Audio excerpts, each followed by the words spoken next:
ఈరోజు ఈ దక్షిణ నియోజకవర్గ ప్లీనరీ సమావేశానికి విచ్చేసినటువంటి పెద్దలు, వైఎస్ఆర్ కాంగ్రెస్ పార్టీ భీష్మాచార్యులు, ఆయన ఎంత తెల్లగా ఉంటారో ఆయన మనసు అంత చల్లగా ఉంటుంది.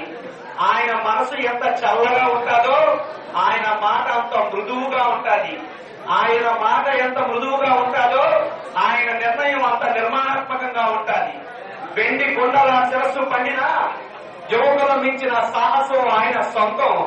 ఆయన మరెవరో కాదండి, మనందరి ఆత్మీయ బంధువు అయినటువంటి పెద్దలు శ్రీ విజయసాయి రెడ్డి గారికి, అదేవిధంగా మా పార్టీ జిల్లా అధ్యక్షులు అమర్నాథ్ గారు. అమరన్న పేరు కనుక పరిశీలిస్తే ఆ అంటే ఆప్యాయతను, మా అంటే మమతానురాగాలను, రా అంటే రంజింపజేసేటటువంటి నాయకుడు మా యువ నాయకుడు గురువారు అమర్నాథ్ గారికి, అదేవిధంగా విశాఖపట్నంలోనే కాదు ఆంధ్రప్రదేశ్ 13 జిల్లాల్లో కూడా ఉన్నటువంటి అందరు సమన్వయకర్తల్లోని ద మోస్ట్ హ్యాండ్సమ్ సమన్వయకర్త అయినటువంటి మల్లా విజయప్రసాద్ గారికి, అదేవిధంగా మా ఈ దక్షిణ నియోజకవర్గ ప్రాంతానికి ఒక ప్రాముఖ్యత ఉంది. మీరు అది పోర్టు సైడ్ గా వెళ్ళినట్టయితే ఒక కొండ పురాతనంగా ఉండేది. ఆ కొండ మీద మేరీమాత గుడి, అదేవిధంగా ఒక ముస్లిం మసీదు, ఒక వెంకటరామమూర్తి గుడి, ఈ మూడు కలిపి ఒకే కొండ మీద ఉండేది. అయితే దురదృష్టవశాత్తు ఈ చంద్రబాబు నాయుడు దుర్మార్గ పరిపాలన కొండ ముక్కలైపోయింది. కానీ మరో కొండ దక్షిణ నియోజకవర్గంలో ఉంది. ఆ కొండలే బంగారు కొండగా ఈ రోజు ఒక పక్కగా మా దక్షిణ నియోజకవర్గ సమన్వయకర్త కోడా గురువులు గారు, మరో పక్క మమ్మల్ని అందరినీ ముందుకు నేర్పించినటువంటి జాన్ వెస్లీ గారు, మరో పక్క మా షరీఫ్ గారు, ముగ్గురు కూడా రాబర్ట్ రహీం మాదిరి దక్షిణ నియోజకవర్గాన్ని ముందుకు నడుపుతున్నటువంటి ఈ ముగ్గురు త్రిమూర్తులకు, అదేవిధంగా సత్యరామకృష్ణారెడ్డి గారికి, కోడి ప్రసాద్ రెడ్డి గారికి, పార్వతి గారికి, మహిళా అధ్యక్షులైనటువంటి అత్త ఉషాకిరణ్ గారికి, పేద వెంకటలక్ష్మి గారికి, ఇక్కడ విచ్చేసినటువంటి సభ వేదిక అలంకరించినటువంటి వార్డు అధ్యక్షులకు, స్టేట్ బాడీకి, సిటీ బాడీకి, ఇక్కడ మా ముందు కూర్చున్నటువంటి వైఎస్ఆర్ కాంగ్రెస్ పార్టీ పునాదివారైనటువంటి కార్యకర్తలు 50 మందికి కూడా పేరు పేరున నా హృదయపూర్వక నమస్కారాలు తెలియజేస్తున్నాను. మిత్రులారా, ఈ రోజు గడిచిన 3 ఏళ్ల నుండి ఒక అరాచకమైనటువంటి పరిపాలన ఆంధ్ర రాష్ట్రంలో జరుగుతూ ఉంది. ఆ పరిపాలనను చూసి ఈ రోజు ప్రజలు తలనీలిపోతా ఉన్నారు. 2019 సంవత్సరాన్ని మనం ఒక్కసారి కనుక కూడిస్తే, అంటే ఒక్కసారి కనుక దాన్ని సమంగా కనుక లెక్కేస్తే 9, 10, 9, 1, 10, 2, 13, 3 వస్తుంది టోటల్. ఆ 3 ఏంటంటే తెలుగుదేశం పార్టీకి అధికారం మూడింది, మనకి మాత్రం అధికారం మొదలవుతుంది 2019 అని చెప్పి చెప్తా ఉన్నాను. కాబట్టి ఖచ్చితంగా ఏంటంటే ఇందాకే నేను చెప్పాను విజయసాయి రెడ్డి గారి గురించి. ఆయన వెండి కొండల శిరస్సు పండిన యువకులు మించిన సాహసాన్ని.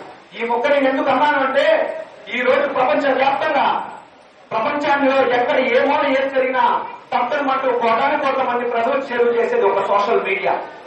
మనకంటూ పెద్దగా మీడియా సపోర్ట్ లేదు. మనకున్నటువంటి మీడియా ప్రజలే మన మీడియా.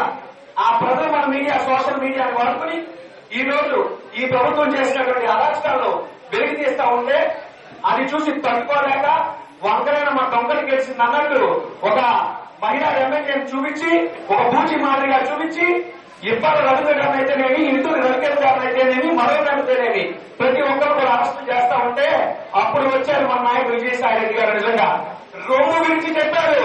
లోకేష్ గొప్ప నాలుగు కాదు, నేను చెప్తున్నాను, మొత్తం తప్పు రాసుకోండి, ఎవరు అరెస్ట్ చేస్తారో చేసుకోండి, ఏ కేసులు పెడతారో పెట్టుకొని చూసుకుందాం అన్నారు.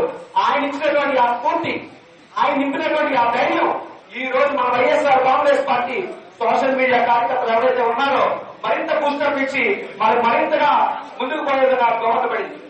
మరి అదేవిధంగా నేను ఇందాక వస్తుంటేనే చెట్టు మీద చూశాను, నాకు కనిపించింది చెట్టు మీద ఒక దొంగ. మనందరికీ తెలుసు చంద్రబాబు పెద్ద దొంగ, మనందరి మనసులో ఉంటే రాజన్న మీద బెంగ. ఆయన వెళ్ళిపోతూనే ఇచ్చాడు జగనన్న అండగా.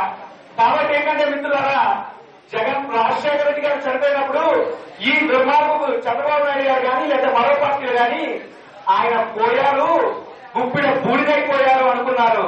కానీ ఆయన గుప్పిడ బూడిద అవ్వలేదు.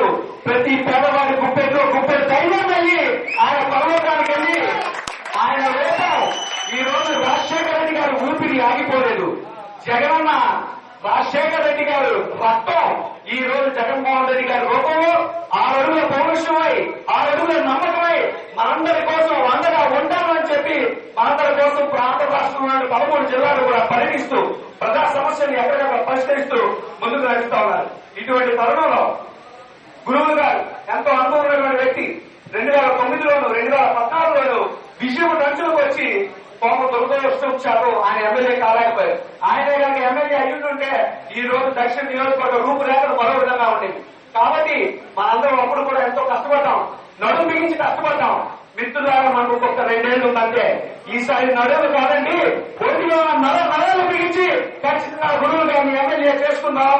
రాజశేఖర రెడ్డి గారు తనలేదు జగనన్న ముఖ్యమంత్రిని చేసుకుని మళ్ళీ ఏదైతే 2004 నుండి 2009 వరకు సువర్ణ యుగం ఏదైతే ఉందో ఖచ్చితంగా ఆ సువర్ణ యుగాన్ని మళ్ళీ తీసుకొచ్చి ప్రతి పేదవాడికి ప్రతి పిల్లవాడికి కష్టంలో ఆపదలో ఉన్న ప్రతి ఒక్కరికి ఒక అండగా దండగా నిండుగా మెండుగా ఉండేటటువంటి ప్రభుత్వం వైఎస్ఆర్ కాంగ్రెస్ పార్టీ ప్రభుత్వం అని చెప్పి దండా ఓడికి మనం చెప్పాలి అంటే ఖచ్చితంగా ఈ రోజు నుంచి మనం కష్టపడి మరింతగా కష్టపడి తీరాలి అని చెప్పి తెలియజేస్తూ మరి నాకైతే చక్కగా అవకాశం పెద్దలందరికీ కూడా పేరు పేరు నా ధన్యవాదాలు తెలియజేస్తూ సెలవు తీసుకున్నాను.